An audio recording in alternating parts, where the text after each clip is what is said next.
Deep within the dense jungles of Borneo, a small indigenous hunting party tracks a tiger through the undergrowth. As they move deeper into the forest, they notice something unsettling. Birds scatter, insects vanish, and the jungle seems unusually tense. Assuming the tiger is responsible, they press on, until the predator suddenly leaps past them in blind panic. Moments later, the real threat reveals itself. A massive anaconda bursts through the foliage, chasing one of the hunters relentlessly. The terrified man sprints through the forest, but the snake quickly overtakes him and swallows him whole. In a desperate struggle inside the creature, he manages to stab it from within and escape. Injured but alive, he staggers away, only to stumble into a shallow lagoon. There, the wounded anaconda resurfaces and finishes the hunt, dragging him under the water. Thousands of miles away in New York City, executives at WHS hold a tense meeting. Frustrated by months of stalled progress, the board prepares to shut down a costly research project. Scientists Jack and Mitchell make a last-ditch appeal, revealing their work on a rare plant known as the bloody orchid. Native to Borneo, the flower blooms once every 7 years and survives for just 6 weeks. At its peak, it can dramatically extend cell life, making it a potential breakthrough for age-defying medicine. Intrigued by the profit potential, the company's CEO asks whether the orchid has been tested on people. Jack admits they need fresh samples. The only one they previously recovered had already deteriorated. With the flowering window rapidly closing, Mitchell requests funding for an urgent expedition. Seeing a possible goldmine, the company agrees to finance the journey. Soon after, a diverse team of researchers heads to Indonesia. Upon arrival, they learn they've landed during the peak of the rainy season. Rivers are swollen and dangerous, and no commercial boat operators are willing to take them inland. Sam's wife suggests finding a local river captain instead. At a riverside bar, they track down a grizzled fisherman named Bill and offer him $25,000 for the trip. Bill scoffs, insisting he's the only one crazy enough to sail in these conditions, and demands double. With no alternatives, Mitchell reluctantly agrees. The next day, the group boards Bill's aging boat, where they meet his quiet assistant Tran and get a tour of their cramped living quarters. Jack later shows Bill a map of where the orchid was previously discovered. Bill quickly points out that the original route is likely flooded and dangerous. While time is running out, Cole, the team's geographer, analyzes satellite data and suggests a safer alternate path. Bill accepts the plan and begins navigating upriver. As the rain intensifies, communication with headquarters becomes unstable and eventually cuts out completely. With no signal and nowhere to turn back, the team settles in for the night. During dinner, Bill's pet monkey, Kong, sneaks toward the table to steal bananas. Bill, assuming the animal has already eaten, angrily kicks him away. Kong climbs onto the roof to grab fruit from nearby trees, but the boat keeps moving and the monkey is left behind. Alone in the jungle, Kong cries out before resigning himself to eating fruit. His peace doesn't last long. A colossal anaconda emerges and begins stalking him. The monkey flees, hiding in hollow logs and climbing trees as the snake slowly follows. Back on the boat, Bill hears Kong's distant screams, but mistakes them for jungle wildlife. He won't realize his pet is missing until the next morning. Meanwhile, researcher Gail checks to see if communication has returned. When she leans against a faulty hatch, it suddenly gives way, and she plunges into the river. Sam orders Tran to slow the boat as everyone rushes to help, but blood from Gail's injury draws a lurking crocodile. The beast attacks from behind, forcing Bill to dive in and fight it off. After a brutal struggle, Bill stabs the crocodile through the eyes, killing it and returning to the boat battered but victorious. Moments later, the river churns as the giant anaconda surfaces and swallows the crocodile's corpse whole, unseen by the crew. Oblivious to the danger still lurking nearby, the group focuses on treating Gail's wound. Suddenly, Kong drops from above into the center of the boat, startling everyone. Relieved, Bill calms his shaken pet. Later, Bill pulls Jack aside for a private conversation. He warns that the river is rising fast and that their planned route may soon be impassable. If they want to survive, they'll need to change course again. Realizing that changing course will slow them down by at least 2 days, Jack tries to sweeten the deal by offering Bill an extra $50,000 to press forward despite the danger. After a brief pause, the captain agrees. Leaving Tran to handle the night watch, Bill heads to his cabin to rest. At first light, Bill jolts awake when he senses something is wrong. Floating debris carried by the swollen river has damaged the boat's steering system. He rushes to make emergency repairs, adjusting the engine and attempting to force the vessel forward. But the propeller is completely jammed, and before anyone can react, the boat sails straight past the turnoff and toward a violent waterfall ahead. With no control left, Bill can only watch as the vessel plunges over the edge, slams into the rocks below, and breaks apart in the shallow water. Thrown into the river, the crew struggles to stay afloat. Bill shouts for everyone to swim toward the shore. As they fight the current, an unseen danger stalks them beneath the surface. The massive Anaconda lunges toward Sam, nearly pulling her under. At the last possible moment, she scrambles onto dry land, and the snake mysteriously retreats back into the water. Once everyone is safe, the group assesses what little equipment survived the wreck. Miraculously, one satellite phone still works, and even has a signal. Knowing rescue from authorities could take days, Bill decides to contact an old friend who regularly sails these waters. He arranges to meet him several kilometers ahead along the riverbank. Bill explains that traveling around the river would take 2 full days, but cutting straight through the jungle could get them there before nightfall. Despite the obvious risks, the group agrees. After ending the call, Bill leads them into the thick forest. Eventually, they reach a wide river with no clear way around it. Bill wades in first, signaling the others to follow. None of them realize that the Anaconda is already circling beneath the surface. Halfway across, Cole suddenly feels something brush past his and shouts a warning. Bill dismisses it as a harmless fish and urges everyone to keep moving. At the rear, Ben jokes with Gale until something violently yanks him underwater. The group rushes back in panic as Ben resurfaces, badly wounded. Before anyone can react, the enormous snake bursts from the water and drags him under again, killing him in seconds. Horrified, the survivors flee to the opposite shore and continue running until they're safely away. Once they stop, Bill tries to calm them, explaining that anacondas are territorial and rarely hunt again after feeding. According to him, they shouldn't encounter it again anytime soon. Clinging to that reassurance, the group resumes their trek toward the rescue boat. Jack and Mitchell object, insisting they can't abandon the mission when the orchids are so close to blooming. While the others seem torn, Bill makes his stance clear. Once they reach the boat, the expedition is over, and he's taking everyone home. Jack reminds him of their agreement, but Bill says he can keep the money. He refuses to risk more lives. Afterward, Bill privately tells Sam that he regrets accepting the extra payment, blaming himself for what happened to Ben. A short distance later, as they push through thick brush, Mitchell spots something wriggling behind Cole's neck, a massive leech. Bill quickly uses a lighter to force it off, only to discover dozens more attached to Cole's back. While Bill removes the parasites, Mitchell tends to Cole's injured feet.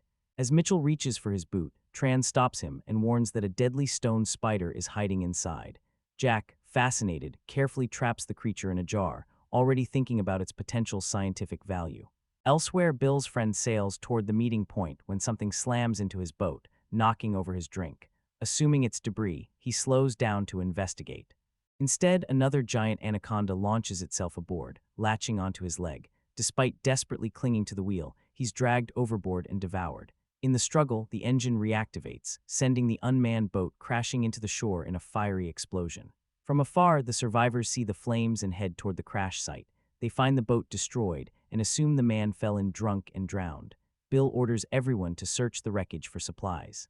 While doing so, Jack quietly pockets the revolver he finds without telling the others. Despite the chaos, they recover useful gear, fuel, flares, and other supplies.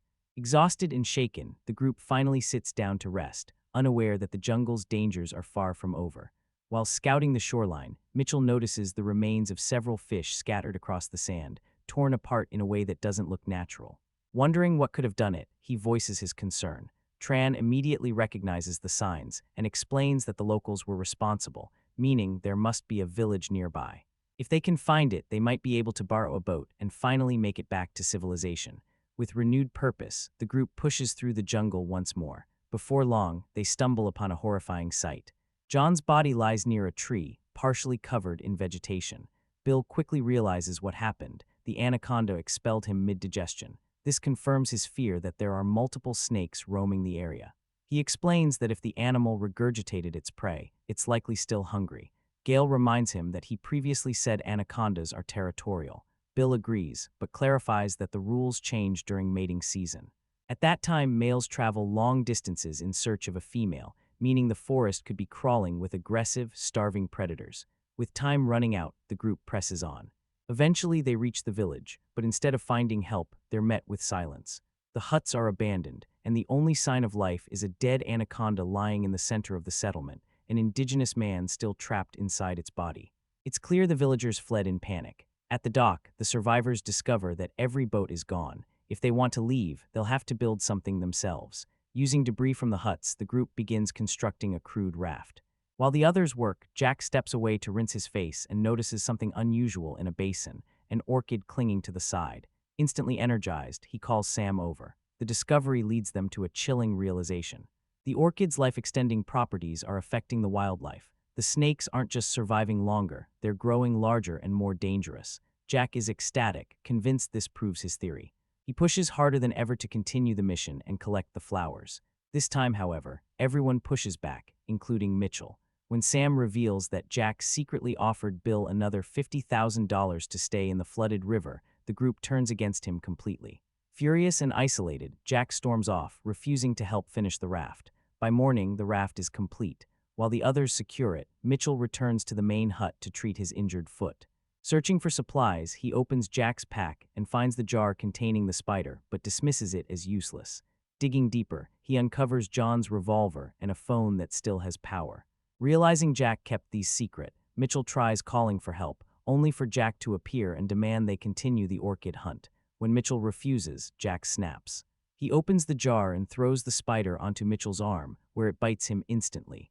As Mitchell collapses in agony, Jack takes the gun and phone and walks out, leaving his partner paralyzed. Near the shore, the others prepare to depart when Jack returns and coldly tells them to leave Mitchell behind. Suspicious, Sam heads back to the hut and finds Mitchell completely immobilized, a bite mark spreading across his arm. Inside, Mitchell spots the Anaconda creeping up behind her and desperately tries to warn her with his eyes, but she doesn't understand and leaves to confront Jack. As the argument escalates outside, it ends abruptly when they realize Mitchell is already being swallowed alive. The group rushes back toward the hut, leaving Jack alone with the raft, exactly what he wants. Seizing the moment, Jack escapes with it. In a desperate attempt to kill the snake, the survivors set the hut on fire and flee back to the shore. But with the raft gone and the village destroyed, they have no choice but to pursue Jack on foot. Knowing his obsession, Sam suggests cutting through the jungle to ambush him near the orchids. The chase is brutal. The group is repeatedly harassed by snakes, forcing them off course. Eventually, they tumble into a ravine and land inside a massive snake's den. With no way back, they're forced to move forward through the cave system. During the crawl, Cole drops his flashlight into the water and pauses to retrieve it. That delay proves costly. He becomes separated from the others. Realizing he's missing, Tran backtracks and finds Cole in a state of panic, surrounded by skeletal remains, barely holding himself together. Now trailing behind the others, Tran and Cole rush forward to catch up. In his haste, Tran fails to notice a weakened section of ground beneath his feet. The earth collapses, and he slips into a tight underground passage, wedged in with no way to climb out on his own. Cole desperately tries to pull him free, but the space is too narrow. While Tran struggles to breathe, he reaches an air pocket, only to realize he's no longer alone. An anaconda silently glides toward him through the flooded tunnel and devours him beneath the surface. Terrified, Cole bolts through the caverns and eventually reunites with the rest of the group, who are already crawling toward an exit. Unknowingly, he leads the snake straight toward them. The survivors scramble to escape as the massive body follows close behind. Once the others make it through, Cole attempts to exit but becomes stuck between the rocks. The group pulls with everything they have while the snake closes in. At the last second, they free him, and Sam swings her machete, severing the anaconda's head. Relieved and exhilarated, Cole begins celebrating, until another colossal snake snatches him from behind and drags him into the jungle. Without hesitation, Bill and the others chase after them. They soon find Cole being crushed in the coils of the creature. Thinking fast, Bill hurls his knife, striking the snake in the head and forcing it to release its grip. Cole collapses to the ground, shaken but alive. Elsewhere, Jack reaches the location where the orchids were first discovered. Leaving the raft behind, he ventures into the forest and quickly stumbles upon an entire field of the rare flowers. Obsessed, he begins harvesting them. Meanwhile, the others sneak closer, planning to steal back the raft while Jack is distracted. Unfortunately, a snapped branch gives them away. Unaware he's been spotted, Jack returns to the raft just as Sam starts searching through his bag. Jack suddenly appears behind her. While she keeps him talking, Bill prepares to throw his knife, but Jack notices and fires a warning shot. Forced to surrender, the group is marched back to the orchid field. Jack knocks Bill unconscious and orders Gale to restrain Cole. With no resistance left, Jack forces Sam to gather orchids, making her cross a narrow log suspended above the snake's nest. Fighting panic, she inches across and reaches the flowers. On her way back, the log begins to crack. Jack coldly orders her to drop the backpack. She obeys, and Jack prepares to leave, until Bill reappears and blindsides him with a punch. The suitcase tumbles close to the nest. Injured, Bill is quickly overpowered and knocked out again. Jack retrieves the bag, but fate turns on him. The stone spider escapes and bites him, triggering paralysis. As his body locks up, Jack loses his footing and tumbles into the heart of the nest, orchids and all. The snakes swarm and devour him alive, mirroring Mitchell's fate. Nearby, Cole and Gale rush to help Sam, whose leg is tangled in a vine. The added strain causes the log to collapse, leaving her hanging upside down over the nest. An anaconda rises toward her as she struggles. The vine finally snaps, and Sam falls into the water among the snakes. Against all odds, she manages to escape and claw her way out, but one of the creatures lunges toward Gale.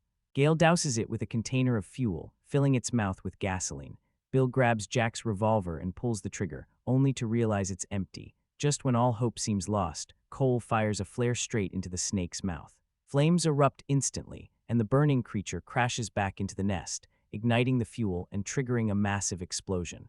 The resulting landslide buries the remaining anacondas once and for all. After everything they've endured, the survivors finally reclaim the raft and begin the journey home, alive together, and with Kong safely by their side. Analysis: this sequel didn't come to play safe. Most movie sequels try to repeat the formula. Some try to go bigger. But Anacondas, The Hunt for the Blood Orchid, does something different. It drops the camp, cranks up the danger, and turns the jungle itself into a death trap.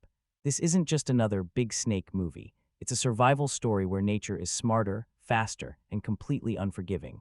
This time, the anacondas aren't accidental monsters.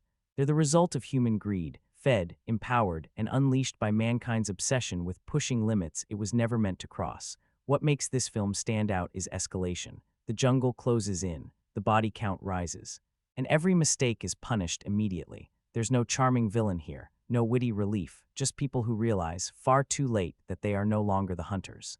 In this video, we're diving deep into why The Hunt for the Blood Orchid is often overlooked, how it quietly improves on the original, and why it deserves a second look as a pure survival creature thriller. Because once this expedition enters the jungle, there's no winning, only surviving. A mission driven by hope turns into a fight for survival. Released in 2004, Anacondas. The Hunt for the Blood Orchid doesn't just continue a story, it resets the entire playing field. New characters, new location, new rules. You don't need to remember the first movie, because this one stands on its own. At its core, the film blends adventure, horror, and survival thriller, shifting away from camp and leaning into raw tension. The tone is darker, more serious, and far less forgiving. The story unfolds deep within the remote jungles of Borneo, a place untouched, unpredictable, and brutally hostile. This isn't a backdrop, it's an active threat. Every river bend, every shadow in the trees feels dangerous. The premise is deceptively simple. A scientific expedition races against time to locate a rare plant known as the blood orchid, believed to hold life-extending properties. If they succeed, it could change medicine forever. But the jungle doesn't give miracles without consequences. What begins as a hopeful, well-funded mission quickly turns into a nightmare as the team realizes they're not alone, and they're not at the top of the food chain. This is a story about ambition walking straight into danger and discovering that some places were never meant to be conquered. This isn't just a monster movie, it's a warning. At first glance, Anacondas. The Hunt for the Blood Orchid looks like a classic creature feature. Giant snakes, isolated jungle, people getting picked off one by one. But beneath the surface, the film is driven by something far more unsettling: human greed. The blood orchid represents the ultimate temptation: longer life, more time, more control. And every step toward it pulls the characters further away from safety and deeper into chaos. The genre blend is intentional. Adventure pulls them into the jungle, horror punishes them for being there, and survival thriller keeps the tension constant, reminding us that escape is never guaranteed. Emotionally, the film shifts from confidence to fear to desperation.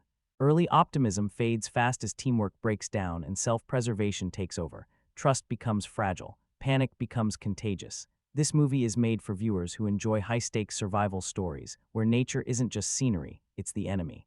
If you're drawn to films where humans are exposed, vulnerable, and completely outmatched, this one speaks directly to that fear. Because in this jungle, the real monster isn't the snake, it's the choice to go in at all. Everything goes wrong the moment they ignore the warnings. The story of Anacondas, The Hunt for the Blood Orchid, begins with ambition disguised as science. A pharmaceutical-backed expedition heads into the jungles of Borneo, racing against time to locate a rare plant believed to hold the secret to longer life, the blood orchid. Their journey is meant to be quick and calculated. Follow the river, reach the site, get out before the floods arrive. But almost immediately, things feel off. They encounter abandoned camps, missing researchers. Signs that others came here first and never returned. Every warning is brushed aside, every delay justified by the promise of what waits ahead. As the team pushes deeper into the jungle, the truth slowly reveals itself. The blood orchid doesn't just extend life in humans, it supercharges everything that feeds on it, including the anacondas. What follows isn't a single attack, but a pattern. The snakes learn, they adapt. They stop reacting and start hunting. Each encounter becomes deadlier than the last, as the jungle tightens its grip and escape routes disappear. Panic fractures the group, trust erodes, survival instincts replace logic. And one by one, the expedition collapses under the weight of its own decisions. By the time the survivors understand the rules of this jungle, it's already too late, because this was never a mission about discovery. It was a countdown to extinction. The jungle doesn't care who survives, only that balance is restored. In the final moments of Anacondas, the hunt for the blood orchid, the illusion of control is completely gone. There's no mission left. No discovery left, only escape. The remaining survivors don't defeat the anacondas, they outlast them. Through sacrifice, desperation, and sheer instinct, they manage to break free from the jungle's grip, not because they're stronger, but because the jungle allows it. And that's the point. The blood orchid, the very reason this nightmare began, remains behind, untouched, unclaimed, still growing. The film makes it clear that humanity doesn't win here, it retreats. Symbolically, the ending reinforces a brutal truth. Nature corrects imbalance violently. The oversized, hyper-aggressive snakes were never the problem, they were the consequence, a response to interference. There's also a quiet warning embedded in the final moments. Just because the survivors escaped doesn't mean the danger is gone. The jungle remains, the orchid remains, and the cycle can always begin again. No triumphant victory. No heroic conquest, just a reminder that some secrets are protected for a reason. The jungle is watching long before the snakes strike. In Anacondas, the hunt for the blood orchid, the anacondas may be the killers, but the jungle is the true antagonist. From the very first frames, the environment is framed as overwhelming. Characters are constantly dwarfed by towering trees, swallowed by fog, or boxed in by narrow river paths. Visually, the film keeps reminding us how small and exposed humans really are. The snakes themselves aren't just monsters, they're symbols of correction. Every time the humans push deeper, take shortcuts, or rush the mission, the jungle responds, with precision and violence. The anacondas grow larger because greed feeds them, literally and figuratively. Foreshadowing is subtle but persistent. Rising water levels signal time running out.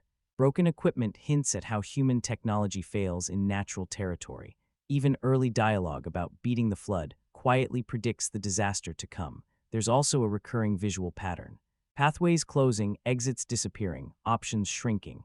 It mirrors the character's psychological state, confidence collapsing into panic as the jungle tightens its grip. Nothing here is accidental. Every vine, every shadow, every silent pause serves one purpose, to remind us that nature doesn't hunt randomly, it reacts. What makes this movie work is how much of it was actually real, behind the scenes of Anacondas.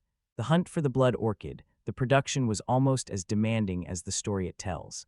Unlike many creature films of the time, this sequel leaned heavily on practical effects. Full-scale animatronic snakes were built to give actors something real to react to: weight, texture, and presence that CGI alone couldn't replicate.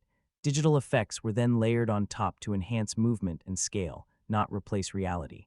The cast didn't shoot on soundstages alone. Many scenes were filmed in harsh jungle conditions, dealing with extreme humidity, unpredictable weather, and swarms of insects. That physical exhaustion you see on screen. A lot of it wasn't acting. The tonal shift from the first film was intentional. Humor was stripped back, the body count was raised, and several more graphic moments were actually cut down to secure a wider theatrical release. And here's a detail most viewers miss. The snake's behavior changes throughout the film. Early encounters feel chaotic, but later attacks appear strategic, mirroring the story's idea that these creatures aren't just bigger, they're evolving. Sometimes the realism behind the camera is what makes the danger feel real on screen. This sequel understood what the original got wrong when you place Anacondas.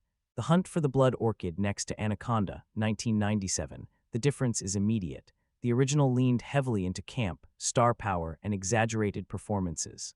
This sequel goes the opposite direction: less humor, fewer jokes, and far more focus on survival. Instead of a charismatic villain, the threat here is constant and impersonal. The danger doesn't talk, it doesn't taunt, it just waits. The film also shares DNA with jungle survival stories like Predator and the Ruins, where the environment slowly turns against the characters. But unlike those films, this one centers its horror on escalation. Each encounter is worse than the last, each mistake more costly. Where it improves is atmosphere and pacing.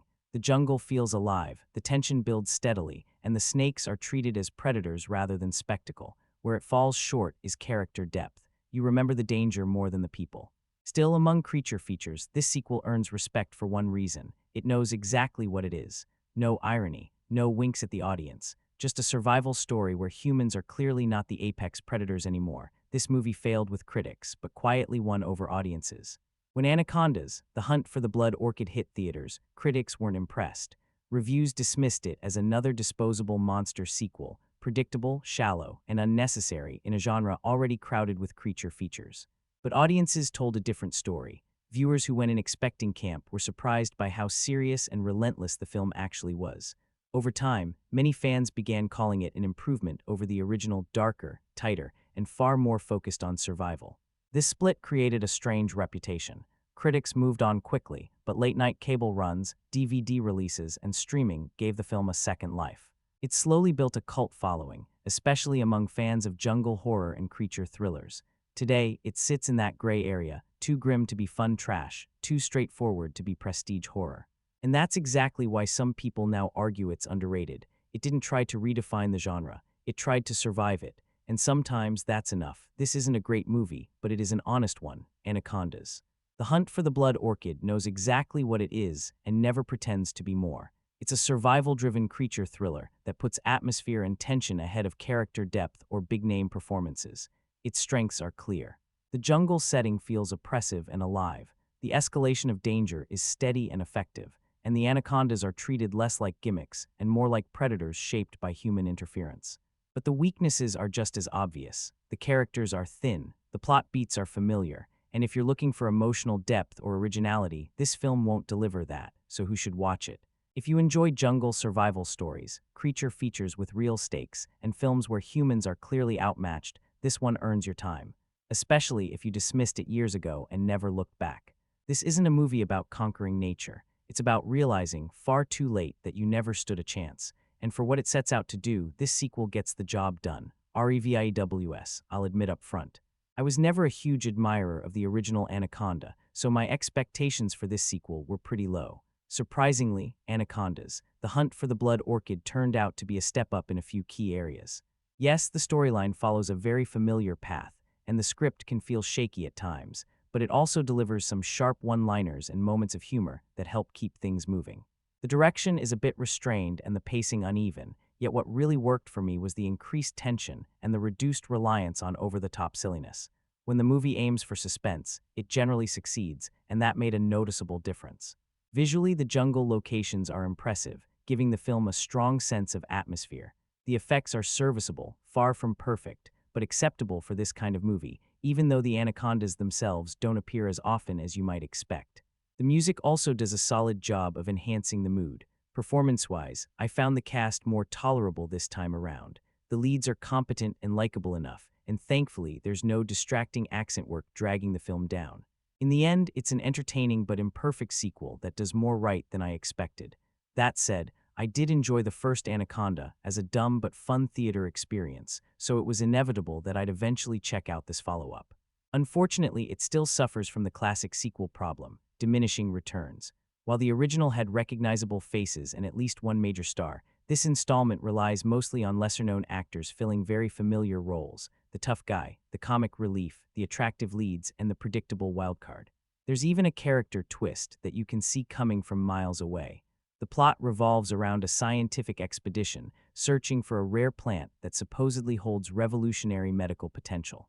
Naturally, the team wanders into deadly territory and starts getting picked off by giant snakes. From there, it's a mix of action beats, explosions, and inevitable casualties. Along the way, the film leans heavily on cliches and tired tropes, including an annoying animal sidekick that adds little to the experience. The biggest selling point is right there in the title: multiple anacondas instead of just one. On paper, that sounds like a smart escalation, similar to how Alien expanded into Aliens. In practice, budget limitations mean the snakes rarely share the screen, making the concept feel underused.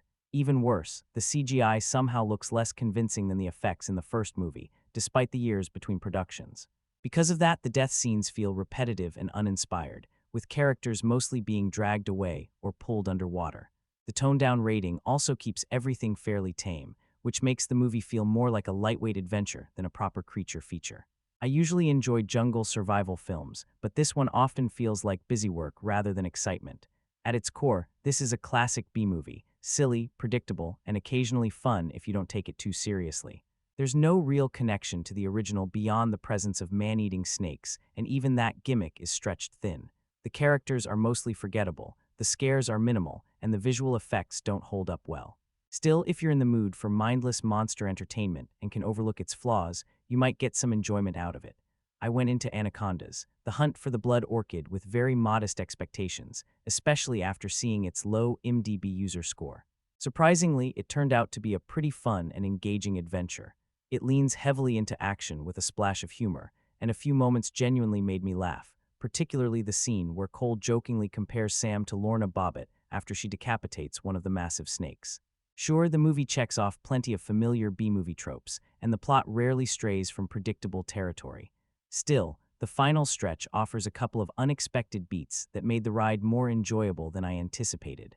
I'd seen this sequel once or twice years ago, but revisiting the franchise in 2023 felt almost like watching it fresh again.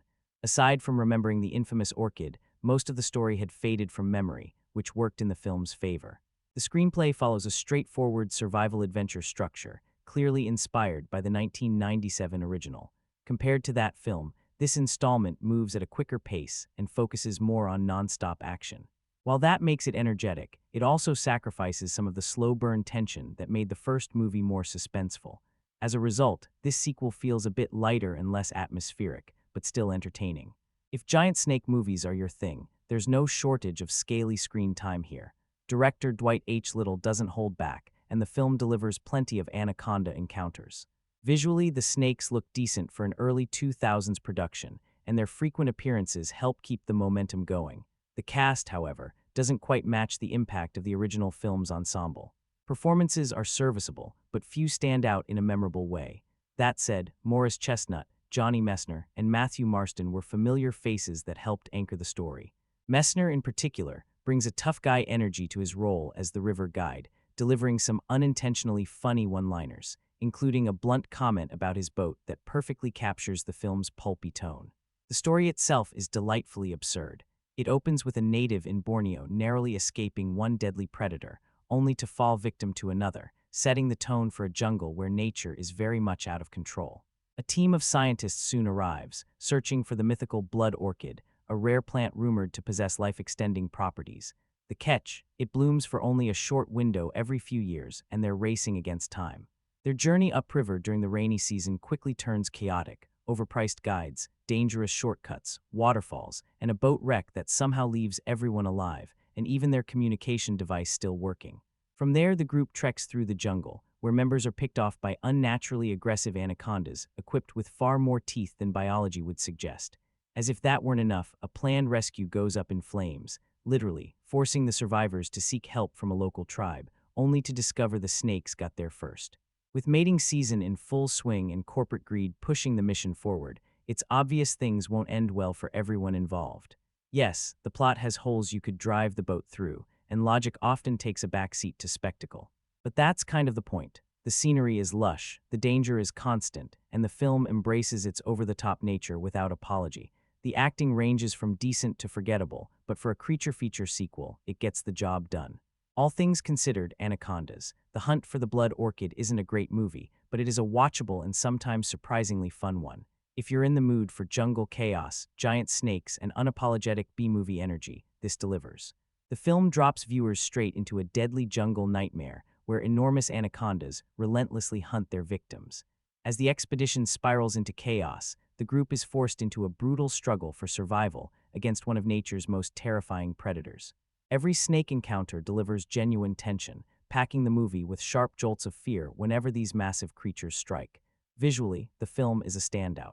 The anacondas are created through a combination of CGI and animatronics, giving them a disturbingly lifelike presence. They slither, strike, and coil with convincing weight and menace. The cast commits fully, throwing themselves into intense physical action, sprinting through the jungle, leaping across obstacles, dangling over snake-infested pits, and barely escaping death at every turn. Still, the real stars are the snakes themselves, which are impressively frightening and surprisingly believable. The score heightens the suspense perfectly, matching the action beat for beat, while the lush jungle visuals are captured with vibrant cinematography that adds both beauty and danger to the setting.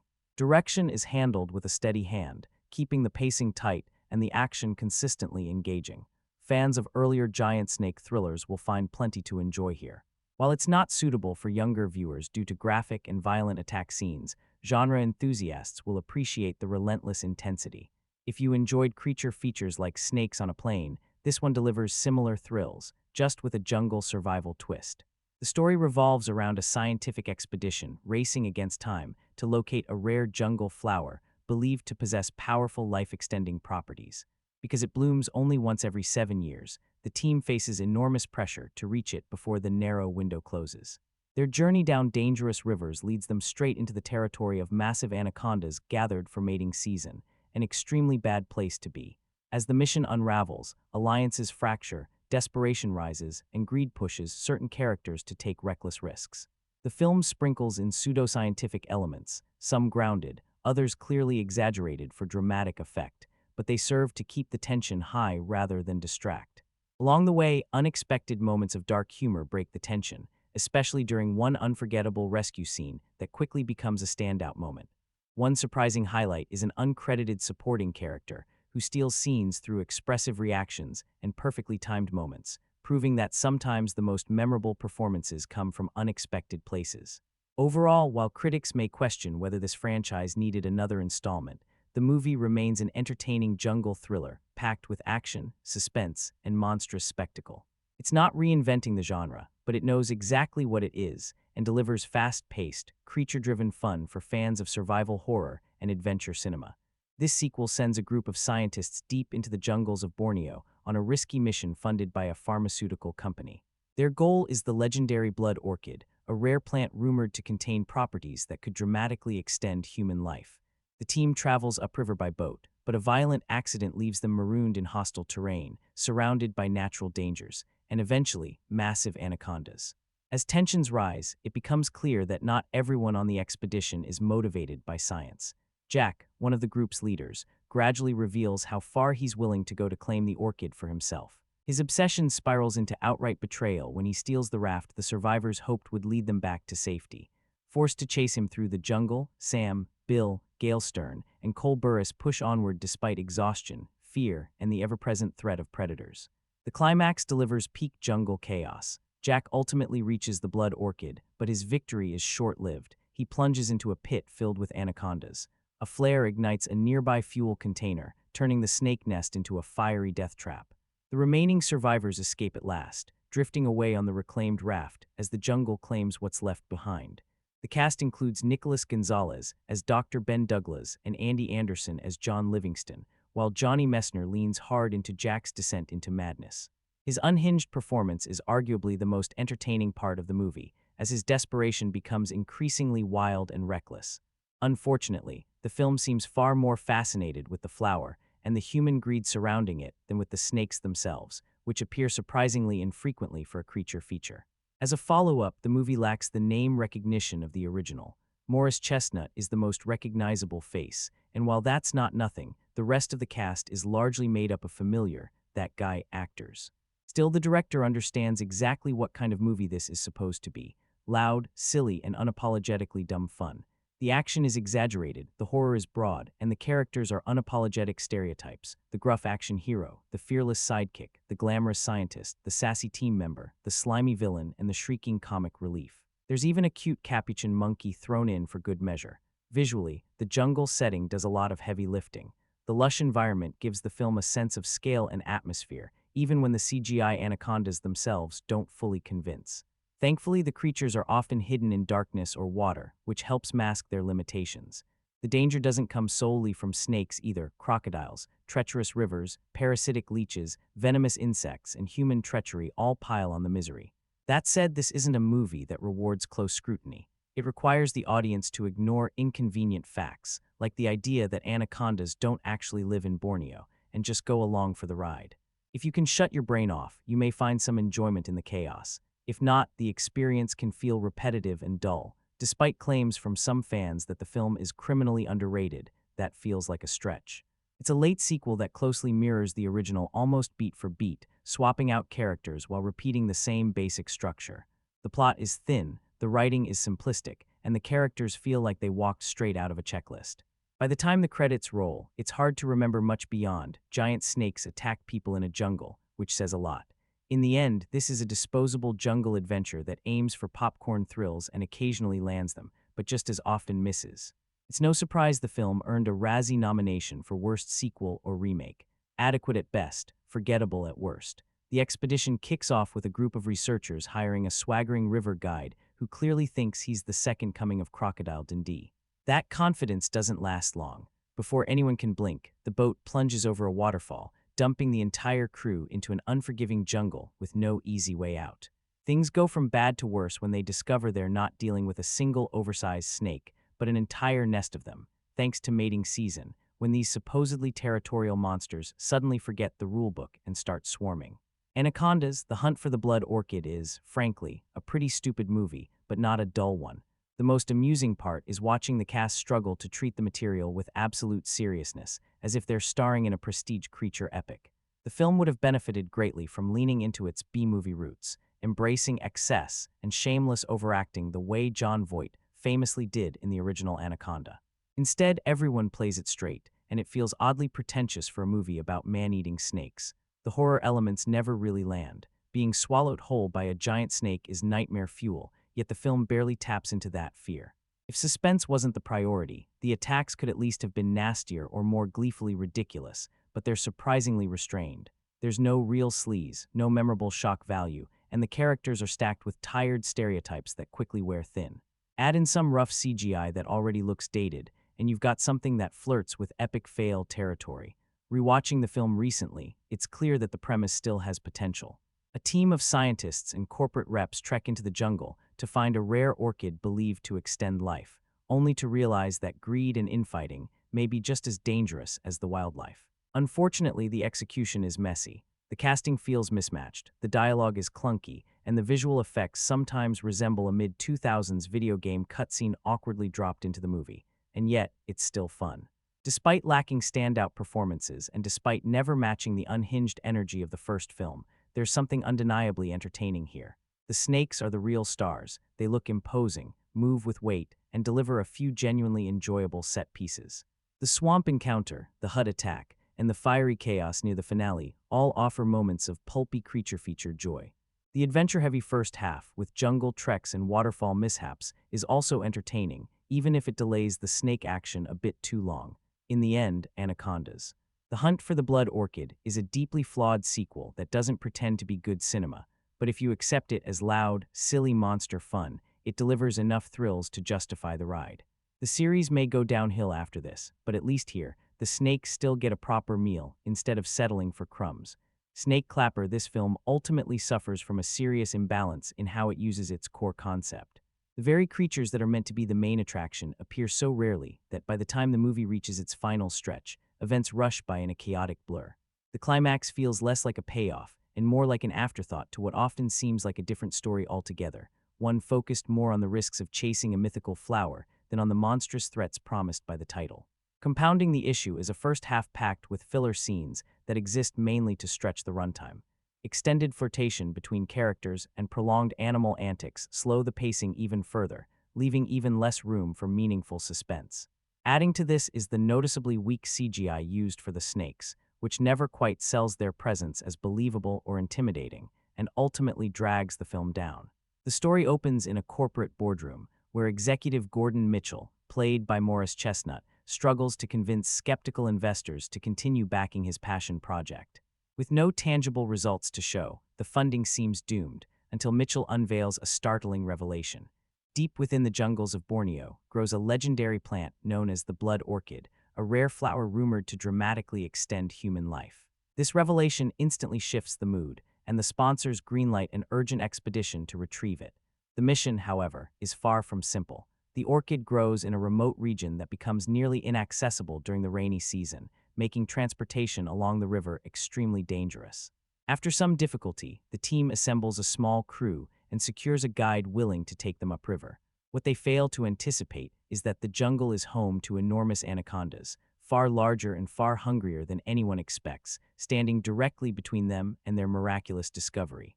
Without giving too much away, I'll say that I found this sequel slightly more enjoyable than the original film, largely because it avoids repeating the over-the-top performance that dragged the previous entry down. Despite its flaws, this installment delivers enough action, tension, and lush scenery to stay engaging. The presence of two strong and charismatic actresses, KaDe Strickland as Sam Rogers and Sally Richardson Whitfield as Gail Stern, also adds to its appeal. That said, the movie can't quite decide what it wants to be. It awkwardly straddles the line between intentional camp and straightforward horror, never fully committing to either. Studios often try to pack in as many crowd-pleasing elements as possible: humor, romance, conventional scares. But here, those ingredients don't quite blend. The anti-aging flower is an intriguing idea, yet it's weighed down by familiar character archetypes and routine action beats that fail to add anything fresh. Even the inclusion of predictable jungle hazards feels tired, and the snakes themselves never become as frightening as they should have been. It's hard to believe this movie received a theatrical release, as it often feels more like a made-for-TV production, one of those films filled with attractive but questionably competent characters who seem destined to make poor decisions when digital wildlife attacks. If this had been made decades earlier, it might have ended with a pulpy rescue straight out of an old adventure serial. Ironically, such a film might have worked better simply because it would have been shorter and more tightly paced.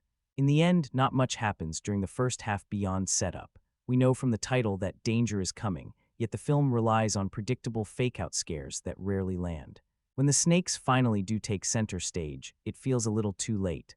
While the concept had potential, the execution never quite lives up to it. Overall, I didn't hate the movie, but I can't wholeheartedly recommend it either. It sits slightly above average, entertaining in moments, frustrating in others, and ultimately memorable more for what it could have been than for what it delivers. The most unsettling moments in this otherwise suspense-driven, yet ultimately underwhelming thriller are the ones steeped in silence. As the fearless team trudges through the flooded jungle, the camera floats high above them, granting viewers a godlike perspective. From that height, we can clearly see what the characters cannot. The massive body of an anaconda gliding beneath the murky water, its enormous coils slipping around them without disturbing the surface. This extended overhead shot is easily the film's most effective sequence, a carefully orchestrated moment of tension that the movie never manages to surpass. Sadly, this high point only emphasizes how much the rest of the film falters. A carelessly assembled script, credited to 4 writers, combined with unimpressive, fully computer-generated snakes, drains the film of its bite. The original Anaconda also struggled with questionable visual effects, but its recognizable cast helped mask those flaws. Memorable performances, particularly a certain soaked pop star and an over-the-top villain, added personality and fun. In contrast, the sequel relies entirely on digital snakes that feel weightless and artificial. Ironically, the 2 serpents in the earlier film felt more distinct and expressive than the faceless swarm slithering through this one, none of which stand out as individuals or threats. The writers also fail to establish consistent rules for how these creatures behave. At one point, we're told the snakes stop hunting once they've swallowed a human-sized meal. Moments later, we learn they regurgitate their prey and continue attacking anyway. This narrative whiplash makes it difficult to invest in the supposed danger. While the first half of this lean, 97-minute, PG-13 adventure competently sets up goals and obstacles, the back half doesn't deliver on the promise of sustained dread or truly frightening encounters. The story follows a pharmaceutical expedition into the jungles of Borneo, led by a polished British scientist and his ambitious business partner.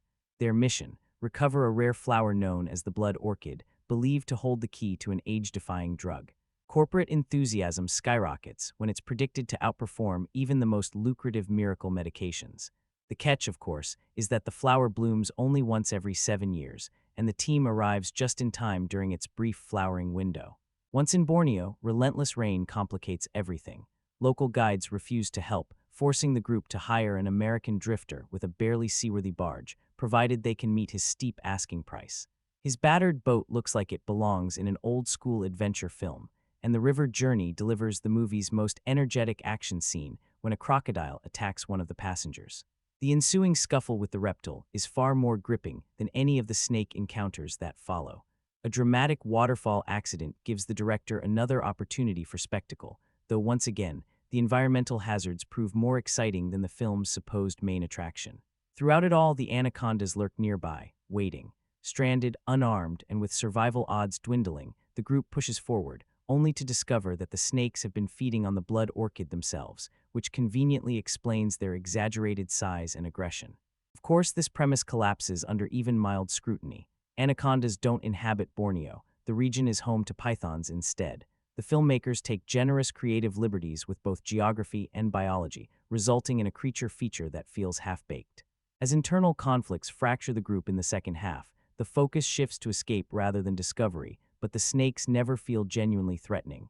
Their lightning-fast attacks look more cartoonish than terrifying, undercutting what should be shocking death scenes. Compounding the issue, the film never clarifies how many snakes are involved, making it impossible to gauge progress or stakes. A couple of mild surprises regarding who survives and who can't rescue the uninspired final act. The restrictive PG-13 rating further softens what should have been brutal encounters. Still, the director, an industry veteran with experience in thrillers and action films, manages to squeeze out occasional atmospheric chills and small jolts. Viewers who are easily unsettled may find one particular supporting character, a small monkey, oddly nerve-wracking. But for most audiences, this sequel coils up plenty of promise and then lets it slip away, never delivering the venom its premise suggests. Like a startled animal leaping out of the shadows, this film has a habit of jolting into action when you least expect it, creating brief bursts of chaos before settling back down. Taken as a whole, Anacondas. The Hunt for the Blood Orchid is a serviceable thriller that starts off stronger than it ends. While the opening half shows promise, the payoff is weakened by fake-looking snakes and a very familiar, by-the-numbers storyline. The movie kicks off in New York City, where pharmaceutical executive Gordon Mitchell is on the verge of losing a lucrative deal. Salvation appears in the form of Dr. Jack Byron, who claims to have uncovered something extraordinary.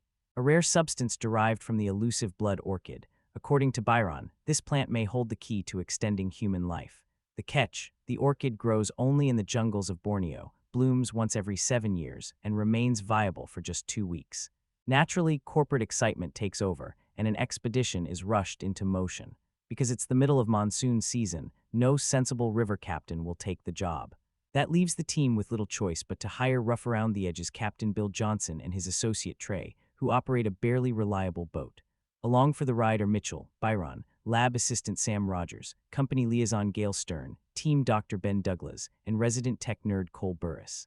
Their journey upriver quickly turns into a nightmare as they encounter environmental hazards, internal tension, and of course, massive, aggressive anacondas. Directed by Dwight H.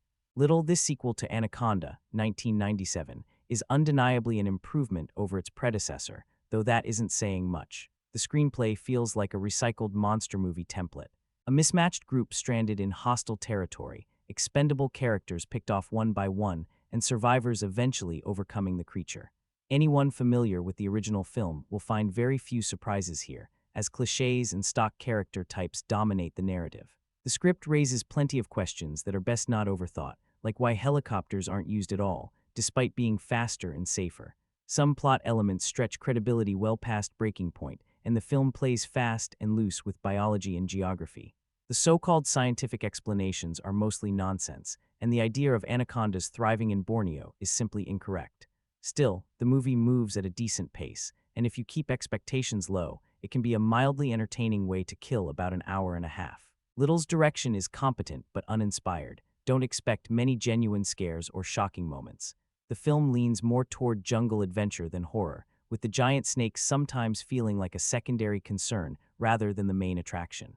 Gore fans will also be disappointed. There's very little blood to speak of. Despite a reported budget of around $25 million, the CGI snakes look surprisingly weak, even for a mid-2000s release.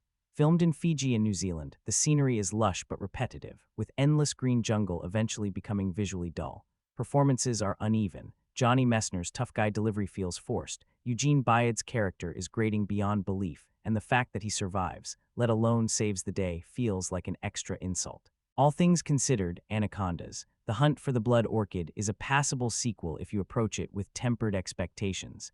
It's far from great, but it's still a noticeable step up from the original. Not memorable, not terrible, just a middling creature feature that could have been better, and definitely could have been worse. Although the premise stretches credibility, the movie presents its absurdity with a surprisingly grounded, almost documentary-style seriousness. That commitment pays off in several genuinely exciting moments, most notably a standout sequence involving a boat plunging over a massive waterfall. The overall vibe clearly draws inspiration from classic jungle adventures like Tarzan and King Kong, leaning into primal danger and exotic spectacle. The ensemble cast is deliberately diverse and built around recognizable archetypes: the dependable and likable boat captain, the attractive blonde, the smug and irritating Brit, the sharp-tongued Latina, the comic relief black supporting character, and several personalities filling the gaps in between. Johnny Messner's boat captain serves as a solid central hero, charismatic, capable, and brave in a pulpy adventure sense, though not exaggerated into full-blown superhero territory.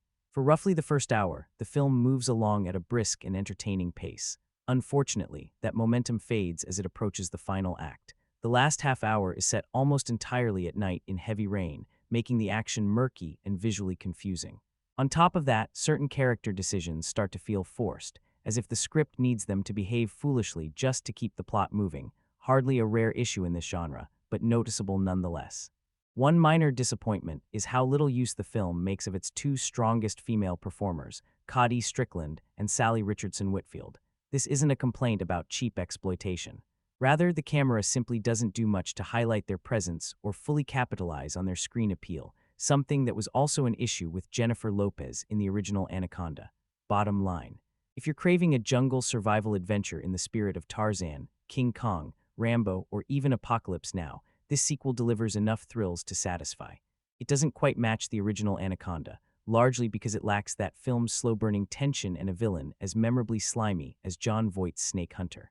Still, it's a solid creature feature with genuine adventure and light horror elements, which raises a fair question. How does this movie get endlessly mocked while far more bloated jungle epics, like Peter Jackson's King Kong, are celebrated as untouchable masterpieces?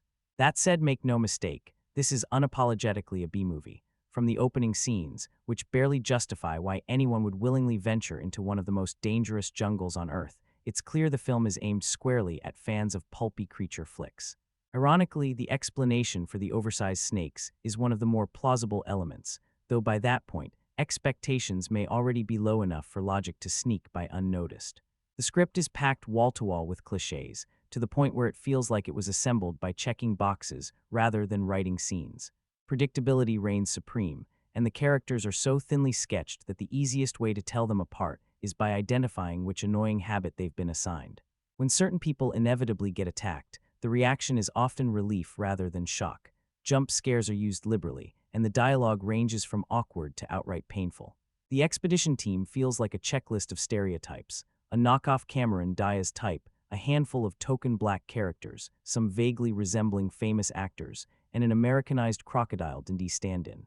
A self-aware reference to a far superior, dangerous creature, film only ends up highlighting how inferior this one is by comparison. Visually, the effects are serviceable. The CGI is noticeable but not disastrous, and for a mid-budget monster movie, it does the job. Ultimately, this is a recommendation strictly for viewers who enjoy cheesy creature features and jungle chaos. What's perhaps most baffling is that this sequel exists at all, especially considering it arrives years after the modest success of Anaconda. Even more baffling is how closely it mirrors the original, swapping out a documentary crew for a scientific expedition, yet somehow feeling even more directionless. The plot about a pharmaceutical giant chasing a rare orchid rumored to unlock eternal youth practically drips with corporate greed, complete with a ticking clock. Of course, the flower blooms only once every 7 years. Despite all that money, the company still relies on sketchy barroom boat captains and questionable equipment, leading the crew straight into disaster. In the end, Anacondas. The Hunt for the Blood Orchid is flawed, formulaic, and frequently ridiculous, but for fans of B-movie jungle horror, that may be exactly the appeal. From the very first step into the jungle, the film launches headfirst into bad decisions. A group of scientists heads out during monsoon season, fully ignoring every obvious red flag imaginable. Not a single person pauses to suggest that maybe, just maybe, this expedition is a terrible idea. Naturally, this lack of common sense sets the stage for what follows: massive, lethal snakes waiting patiently to strike. Leading the doomed expedition is Captain Bill Johnson, a name so painfully generic it practically advertises his lack of personality. Played by Johnny Messner, he captains the boat with his loyal first mate Tran and an impossibly adorable monkey named Kong, who somehow manages to steal more screen time than most of the human cast combined. After a series of mishaps, including a waterfall disaster, the group is forced to continue on foot through thick, unforgiving jungle terrain. One by one, they become targets for a gigantic anaconda and several equally hungry companions. Conveniently, it happens to be mating season, meaning these oversized reptiles are both aggressive and constantly on the hunt. Unfortunately for the humans, they're the top item on the menu. One of the sequel's biggest weaknesses is its cast of paper-thin characters. There's the corporate executive who complains about losing her phone moments after being rescued from a crocodile, a smug humanitarian doctor straight out of a romance novel, the jumpy comic relief character clearly inspired by better genre films, and a suspicious scientist whose trustworthiness is questionable from the moment he opens his mouth. Morris Chestnut, the most recognizable name in the cast, delivers a performance that feels like a remix of familiar action thriller roles. Surprisingly, it's the quiet assistant character who ends up being the film's unexpected standout, evolving into a more capable survivor halfway through the chaos. The direction does little to elevate the material, and genuine scares are few and far between. That said, the visual effects are an improvement over the original film. The CGI snakes look more convincing and are quicker, deadlier, and more efficient, though frustratingly not shown quite enough to leave a lasting impact. Despite its flaws, the film does manage something unexpected. It feels more like a standalone adventure than a carbon copy sequel.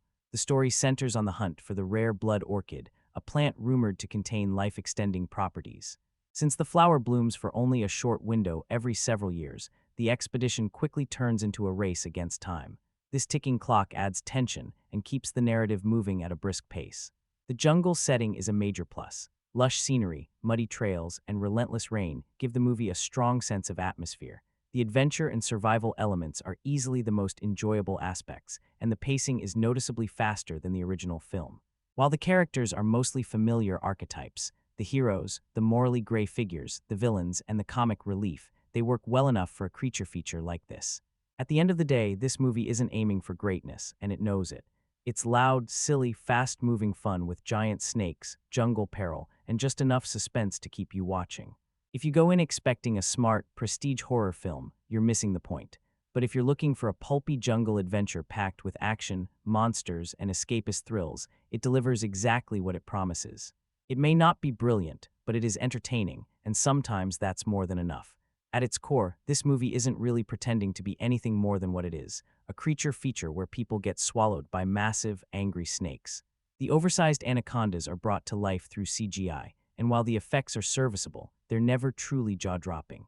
The snakes look fairly convincing when they're gliding through the water or lurking in the shadows, but once they're fully revealed, they lose a lot of their intimidation factor and start to feel oddly ordinary. The Amazon jungle setting, however, is one of the film's biggest strengths. Jungles are naturally effective backdrops for thrillers, full of mystery and danger at every turn. Beyond the snakes, the movie throws in spiders, crocodiles, and other nasty creatures to keep the characters and the audience on edge. Unfortunately, the human element doesn't quite rise to the occasion. The cast is largely made up of unfamiliar faces, and most of them fail to leave a strong impression. Johnny Messner stands out the most as the tough, no-nonsense boat captain guiding the expedition, and he carries the film better than anyone else. Overall, Anacondas delivers exactly what you'd expect: plenty of action, plenty of giant snakes, and very little depth when it comes to story or character development. And honestly, that's fine. If you're just looking for an easy 90 minutes of entertainment, it does the job well enough. In fact, I found myself enjoying this sequel more than the original film, starring Jennifer Lopez, Ice Cube, and Jon Voight. Gone is the documentary crew and Voight's oddly accented villain. Instead, we get a group of researchers and boat operators venturing deep into the jungles of Borneo in search of the elusive blood orchid, a rare plant that blooms once every 7 years and may hold the key to curing numerous diseases. Johnny Messner leads the group, often swinging a machete and carrying himself like a seasoned special forces operative. Matthew Marston does a decent job as one of the researchers whose obsession with the orchid borders on reckless ambition, driven by dreams of medical fame. Naturally, the jungle isn't just home to rare flowers, it's crawling with an entire nest of anacondas, which spells disaster for the expedition. There are several solid action and horror moments scattered throughout the film, but don't go in expecting anything groundbreaking. This is a straightforward action-adventure creature movie, nothing more and nothing less. It's entertaining enough for a single viewing. Watch it, enjoy it, and then, for the love of cinema, stop there. The later sequels are best left unseen. To be honest, I still can't quite explain why I revisited this series in the first place. I watched Anaconda years ago and didn't care for it at all. The original barely stuck with me, aside from having a stronger cast and a more altruistic mission involving a documentary crew.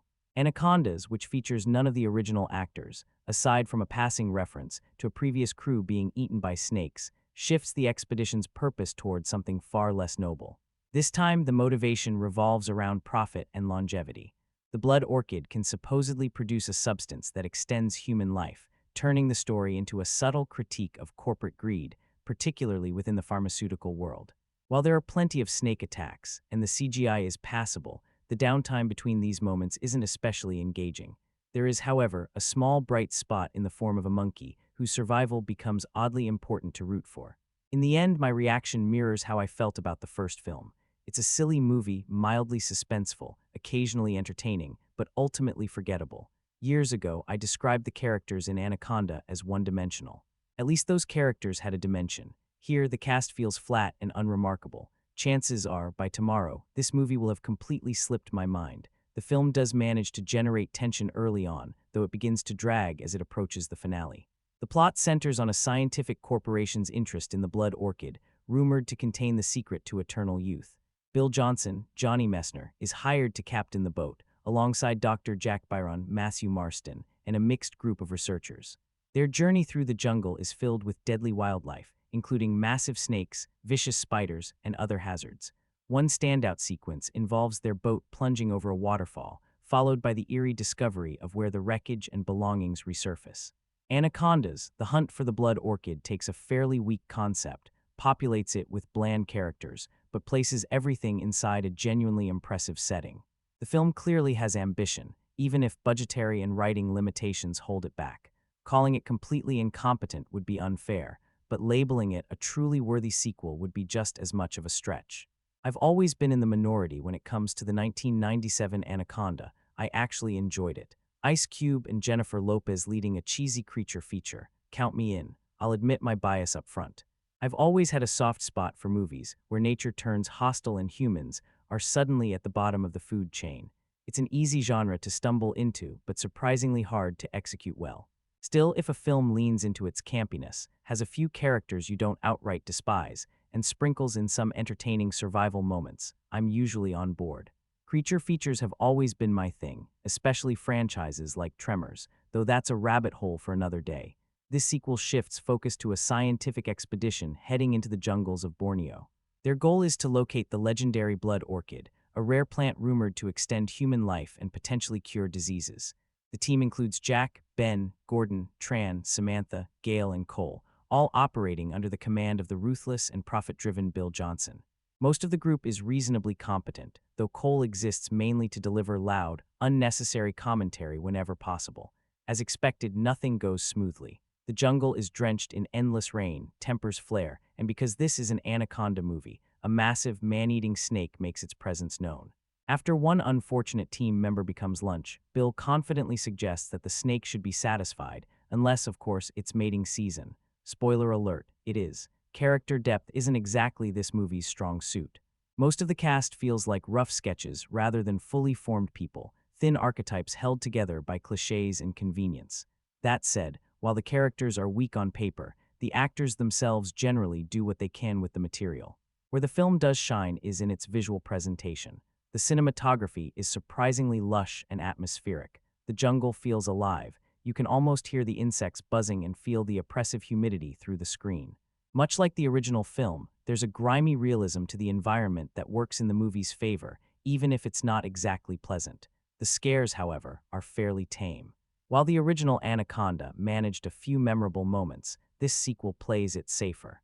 The visual effects are serviceable but clearly limited, which wouldn't be a major issue if the action weren't so often hidden in darkness.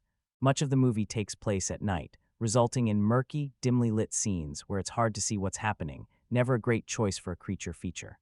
Anaconda's The Hunt for the Blood Orchid ultimately feels like a sequel made simply because it could be. It's not terrible, but it's hardly inspired. A couple of strong performances and impressive jungle cinematography keep it from being completely forgettable, yet it lacks excitement, tension, and genuine surprises. Most notably, it's missing the over-the-top personality that made the first film oddly memorable, something only Jon Voight could have delivered. Cast includes Johnny Messner, KaDe Strickland, Matthew Marston, Nicholas Gonzalez, Eugene Bayard, Carl Yoon, Sally Richardson, and Morris Chestnut, with direction by Dwight H. Little. Even though I wasn't completely sold on the original Anaconda, I gave this sequel a chance. After all, sequels usually promise a higher body count. In that sense, it delivers. The death scenes are more elaborate and bloodier, and the danger escalates quickly. Suspicion runs high, greed takes over certain characters, as it always does, and you find yourself waiting for karma to strike, preferably in the form of a giant snake. That said, the movie stretches believability, even by horror standards. I know realism isn't the goal here, but it's hard not to roll your eyes at some of the decisions these characters make. I want to believe there's a killer anaconda lurking in the jungle hunting foolish humans, but the movie doesn't always sell it convincingly. Overall, it's slightly more enjoyable than the first film in some areas, mainly due to the expanded plot involving the Blood Orchid expedition. Still, it leans too heavily on CGI and doesn't fully capitalize on its premise. Even members of the cast reportedly voiced frustrations during production, which honestly tracks with what ends up on screen. While marketed as a straightforward sequel, the movie tells an almost entirely new story, trading the river adventure for a jungle-bound hunt tied to scientific ambition and corporate greed. There's more narrative structure this time around, but whether that makes it better is still up for debate. Like its predecessor, this film leans heavily on CGI-driven snake mayhem, complete with familiar monster-chasing human scenarios, non-stop screaming, and characters constantly clashing with one another. There's no shortage of action, which helps the runtime move along quickly, even if much of it feels over the top. Toss in some exaggerated performances and a handful of goofy surprises, and the movie manages to be mildly entertaining at best. This is strictly a watch it if there's absolutely nothing else on kind of experience. Anacondas serves as the second installment in the series, though it isn't a direct continuation of the original story. Instead, it functions as a standalone entry with an entirely new cast. Unlike the first film's occasional campy tone, this one tries to take itself more seriously. Action scenes are more frequent and far more intense, and the threat level is raised by introducing multiple giant snakes rather than just one. The ensemble cast does a serviceable job given the material, and the characters range from likable to downright irritating, with a few clearly designed to be despised. Their motivations are at least defined, which helps keep the story moving. While the plot sometimes stretches believability, that kind of exaggeration is expected in a creature feature. Overall, it's fast-paced, energetic, and delivers a few exciting moments, as long as you don't expect anything profound. The story centers on a group of researchers venturing into the jungles of Borneo in search of a rare flower rumored to possess life-extending properties. Naturally, their noble scientific mission is derailed when they stumble upon massive, deadly snakes that begin picking them off one by one. So much for the promise of eternal youth. At its core, Anacondas. The Hunt for the Blood Orchid is a fairly generic monster movie that doesn't bring much originality to the table. Suspense is minimal since the snakes are usually visible well before they strike, and their straightforward attack style doesn't leave much room for tension. This also means the visual effects don't always need to work very hard, which becomes obvious. The performances aren't great, but it's hard to fault the actors when the characters are written as thin stereotypes and the dialogue feels dated, as if it were lifted from an old drive-in creature flick. Although the film attempts to expand the world introduced in the original Anaconda, it ends up being one of the weaker entries in the franchise.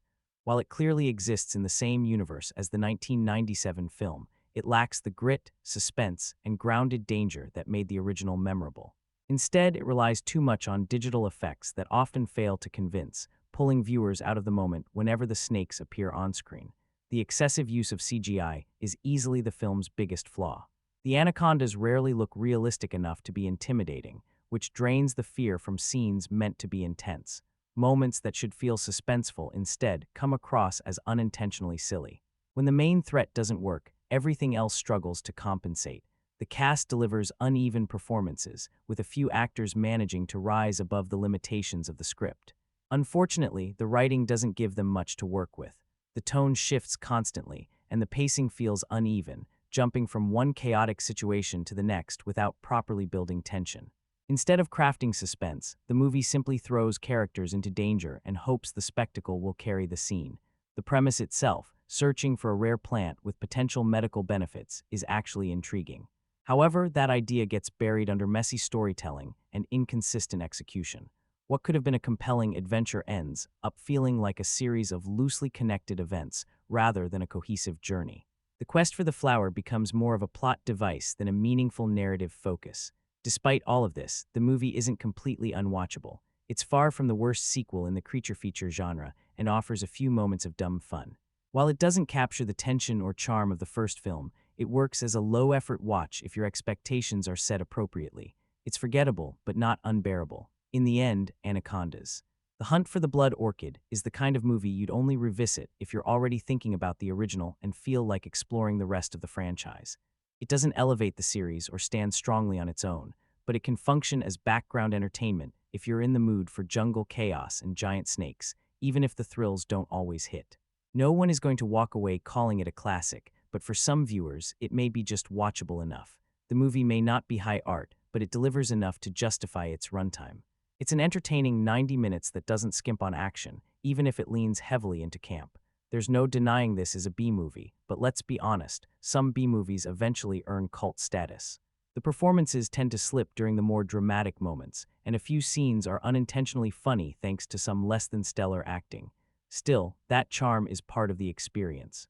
Aside from featuring massive killer snakes and a quick nod to a previous expedition that didn't end well, this film barely functions as a traditional sequel, and oddly enough, that works in its favor. The cast overall feels stronger this time around, and despite the cheesy delivery, you actually find yourself rooting for most of them to make it out alive. One thing the movie does surprisingly well is avoiding the rigid, who dies next, formula common to monster and slasher films. More than just a token survivor makes it to the end, and a few unexpected turns help keep things interesting when you're expecting the usual body count progression. There aren't any marquee names headlining this entry, but a few actors still manage to stand out. The boat captain character, who initially seems like he'll fill the same villain role as before, turns out to be more of a rough-edged hero. That switch works and the actor pulls it off convincingly enough that you could easily imagine him carrying a future film.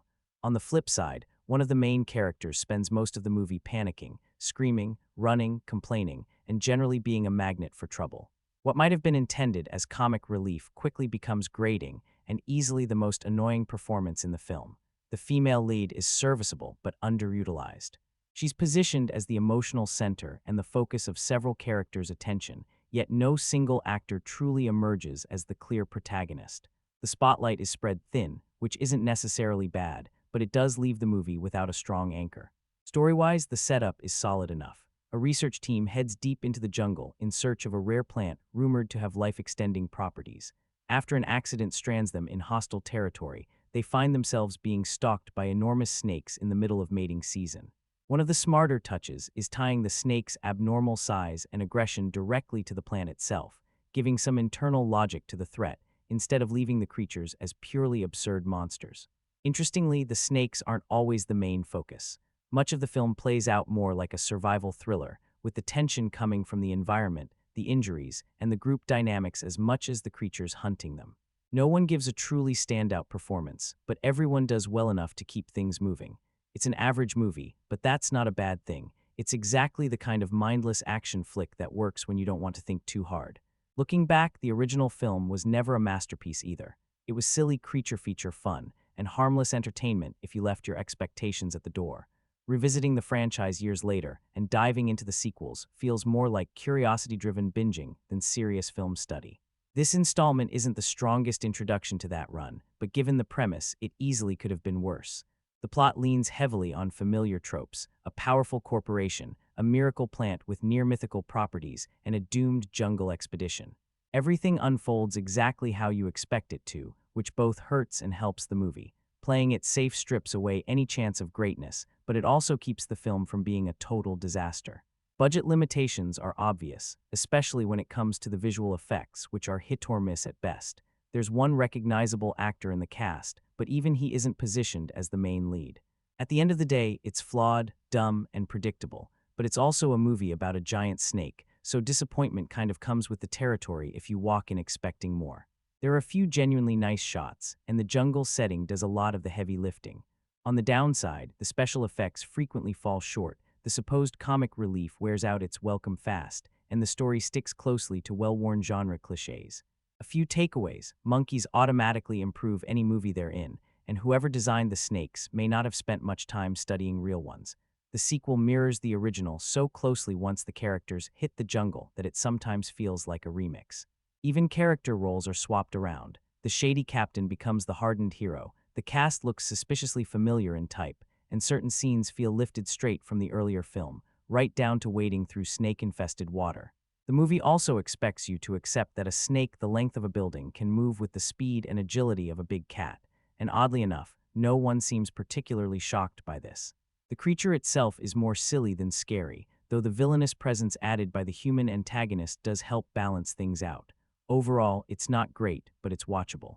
If you're in the mood for predictable jungle chaos, oversized reptiles, and low-effort thrills, it does the job, as long as you know exactly what kind of movie you're signing up for. You could tell from the start that this was never going to end well for anyone involved. Honestly, no one was exactly begging for a follow-up to the ridiculously over-the-top 1997 creature flick Anaconda. Still, it somehow made enough money to convince the studio to squeeze out another one, because of course it did. That's Hollywood for you. And yes, if endless horror sequels have taught us anything, nothing is ever truly finished. Against all expectations, Anacondas turns out to be surprisingly decent for what it is. Originally planned as a straight-to-video release, Sony apparently liked what they saw during production so much that they boosted the budget and pushed it into theaters. While it still can't compete with big-budget studio spectacles, the filmmakers clearly made the best movie they could with the resources they had. This time around, there's a bit more ambition in the story. Instead of pure monster mayhem, the plot revolves around a rare and mysterious flower known as the blood orchid, said to bloom only once every 7 years, and rumored to hold the secret to eternal life. That added layer gives the script a little more depth than a simple snake attacks everyone setup. The story follows a group of scientists venturing deep into the jungles of Borneo, and from the beginning, everything feels off. They're stuck with a rundown boat, the rainy season has turned the rivers into death traps, and their guide is a tough, no-nonsense former Special Forces soldier, Johnny Messner, who happens to own an impossibly adorable pet monkey. Red flags everywhere. Things go from bad to worse when giant crocodiles attack, the boat plunges over a waterfall, and the expedition is left stranded. Just when it seems like survival might still be possible, boom, someone gets swallowed whole by an anaconda. From there, it's a steady descent into chaos. Unlike the first film's predictable body count formula, this sequel focuses more on tension, character conflict, and group dynamics. The characters themselves aren't especially memorable, but the cast does a respectable job with the material. Messner stands out, holding things together as danger lurks in every shadow. Gone are the likes of Jennifer Lopez, Ice Cube, and Jon Voight, though they get a quick nod, replaced by Morris Chestnut and Sally Richardson, who are clearly marked as potential snake snacks. To make matters worse, it's mating season. Multiple giant snakes, one massive feeding and breeding ground, and naturally the blood orchids grow directly above it. Perfect timing. What could possibly go wrong? Director Dwight A. Little brings a noticeable upgrade in style and atmosphere compared to the original. Known for Halloween 4, Marked for Death, and Free Willy 2, yes, really, he gives the film a darker, more serious tone. While it builds strong suspense and promises a truly brutal payoff, it stops just short of greatness. A harsher ending with fewer survivors would have made it far more memorable. Visually, the snakes are serviceable, not amazing, but not embarrassing either. Wisely, the film keeps them mostly hidden, revealing them in quick, tense glimpses. Given how awkward giant snakes can look on screen, restraint works in the movie's favor. Thankfully, there's also no reliance on clunky animatronics. In the end, Anacondas is undeniably silly and completely unnecessary, but it's also entertaining, fast-paced, and easy to watch. This sequel manages to be even scarier than the original. The story is engaging, the performances are solid, and the effects do their job. If this movie doesn't unsettle you, it's hard to imagine what would. The premise follows scientists searching the Amazon for a rare orchid believed to cure cancer, only to discover territory ruled by enormous man-eating snakes. Sure, there are a few factual slip-ups, like animals appearing where they don't belong, but they're easy to overlook given the ride. This is a tense, high-energy creature feature that's best experienced with company, unless you enjoy screaming alone. If you once thought The Exorcist was the peak of terror, you might just find yourself pleasantly surprised.